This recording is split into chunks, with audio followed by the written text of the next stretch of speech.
Olá, adoradores! Estamos de volta para continuar a jornada juntos até o Apocalipse com a série 150 Dias de Louvor e Adoração no livro de Salmos. Dessa vez vamos abordar os salmos que compõem o livro 3, que vai do Salmo 73 ao Salmo 89. O título do salmo de hoje é simplesmente Salmo de Asaf. Asaf foi um grande cantor e músico da época de Davi e Salomão, além de ser um profeta em suas composições musicais.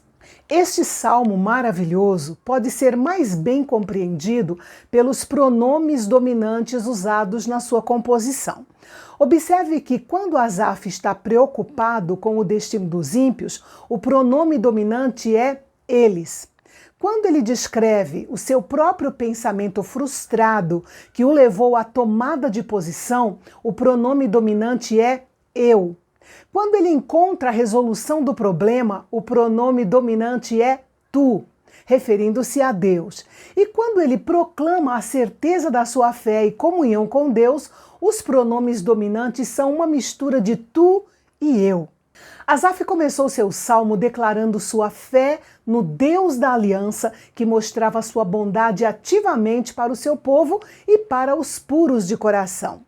É muito bom ter esse tipo de convicção, pois isso servirá como uma boa âncora quando formos molestados por aquelas questões misteriosas que surgem de repente no nosso coração, nos levando a questionar coisas que nós não entendemos e que podem abalar a nossa fé. E Asaf é um exemplo disso. Ele sabia que Deus era bom, mas havia outra aparente verdade que o perturbava muito e que quase o fez escorregar e cair. Neste ponto, é bom esclarecer que há uma diferença entre dúvida e incredulidade. A dúvida nasce da mente em conflito, enquanto a incredulidade nasce da vontade obstinada, da recusa de se entregar a Deus. A pessoa incrédula não quer acreditar, enquanto aquela que duvida esforça-se para acreditar, mas não consegue.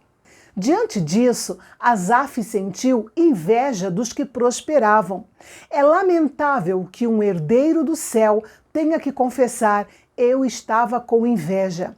Mas pior ainda foi ele declarar: eu tive inveja dos arrogantes quando vi a prosperidade desses ímpios. Asaf passa então a descrever a boa vida dos ímpios. Note o poder poético da descrição de Asaf. Ele descreve o homem perverso com um ostentoso colar de orgulho e coberto com uma vestimenta impressionante de violência contra os outros. Ele está tão cheio de boa comida que seus olhos se arregalam, e ele tem muito mais do que o seu coração poderia desejar. Esses questionamentos sobre a prosperidade dos ímpios não é uma exclusividade de Asaf. Quem nunca fez os mesmos questionamentos ao verem os orgulhosos, violentos, corruptos, gananciosos e mal intencionados ostentando sua maldade? Quem já não ficou intrigado com a prosperidade deles e a aparente indiferença de Deus para com eles, assim como Asaf? E o mais triste era que muitos do povo de Deus seguiam esse péssimo exemplo e desfrutavam da amizade desses ímpios, tornando-se assim iguais a eles. E para animar seu coração endurecido e aquietar sua consciência maligna, afirmavam que Deus não sabia de nada, portanto, eles podiam fazer o que quisessem. E em sua frustração, Asaf chegou à conclusão equivocada de que tinha perdido tempo e energia, mantendo as mãos limpas e o coração puro. Asaf viu a mesma evidência preocupante que muitos veem em nossos dias. A pergunta que não quer calar é: que vantagem há em ser bom? Se os ímpios desfrutam da mesma prosperidade que os puros de coração, e às vezes até mais, qual é a recompensa de ser fiel a Deus? Se Deus está no controle das coisas, os planos dos ímpios deveriam fracassar. Somente os fiéis deveriam prosperar. Mas não foi isso que Asaf viu, e não é isso que nós vemos. Como é de se esperar em uma manifestação poética, Asaf estava exagerando.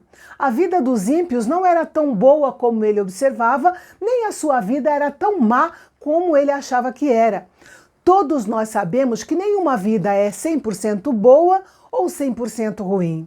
Mas não se pode negar ou contradizer o sofrimento que motivou Asaf a compor este salmo.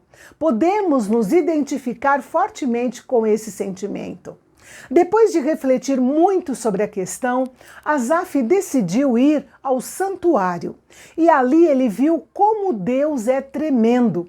Quando temos comunhão com Deus, conseguimos ver o mundo da perspectiva correta. De fato, o ponto de vista de Asaf sobre o problema mudou quando ele considerou não as circunstâncias ao seu redor, mas o destino adiante dele. Ele percebeu que aquilo que observou na vida dos ímpios que prosperam não era a imagem verdadeira, mas apenas uma simulação, um sonho. O sucesso e a prosperidade mundana fazem parte da esfera passageira dos incrédulos, e isso é apenas um sonho, que um dia se tornará um pesadelo. Com isso, Asaf se humilhou diante do Senhor e readquiriu o equilíbrio espiritual. Um dos grandes propósitos de Deus é estabelecer um lugar separado de outros lugares onde ele é adorado e louvado e se manifesta de forma sobrenatural, fortalecendo, animando e exortando seu povo. Para Asaf, este lugar era o santuário de Deus. Para nós, é o lugar onde nos encontramos com o povo de Deus para adoração e comunhão e para ouvir a palavra de Deus. No início do salmo, Asaf estava preocupado porque seus pés quase escorregaram, mas agora ele percebia que os ímpios é que, de fato, estavam em lugares escorregadios. Ele admitiu que parecia que Deus estava dormindo, porque nem sempre era possível ver sua mão ativa no julgamento dos ímpios.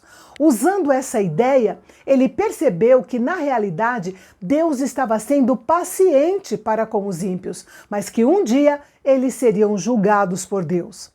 Asaf confessou diante do Senhor sua falta de entendimento e seu coração amargurado. Ele se sentiu tolo e chegou a se comparar com um animal estúpido e sem entendimento, por ter esquecido as verdades óbvias da justiça de Deus. E então, com a nova perspectiva adquirida na casa do Senhor, Asaf esperava ser guiado não por seus sentimentos, pelas circunstâncias ou experiências, mas sim pelo conselho do Senhor até ser recebido na glória. Nos versículos 25 a 28, nós temos uma bela expressão de um coração ansioso por Deus e pela eternidade. Para Asaf, Deus era a sua herança, tanto no céu quanto na terra. Lembrando que Asaf era um levita e os levitas não tinham herança na terra prometida. É impressionante ver o quanto a visita de Asaf à casa do Senhor lhe fez bem. Ele viu o grande benefício de se reaproximar de Deus. Dali em diante, ele se tornaria um mensageiro da bondade do Senhor. Nesse salmo, nós vimos uma crise pessoal de fé. Mas no salmo de amanhã, Salmo 74, nós passaremos para o cenário nacional voltado para a destruição do Templo de Jerusalém pelos babilônios. Um salmo de lamentação que vale a pena conferir. É amanhã, aqui no Canal Bendito, o canal de Fala Fácil, onde a teologia é para todos.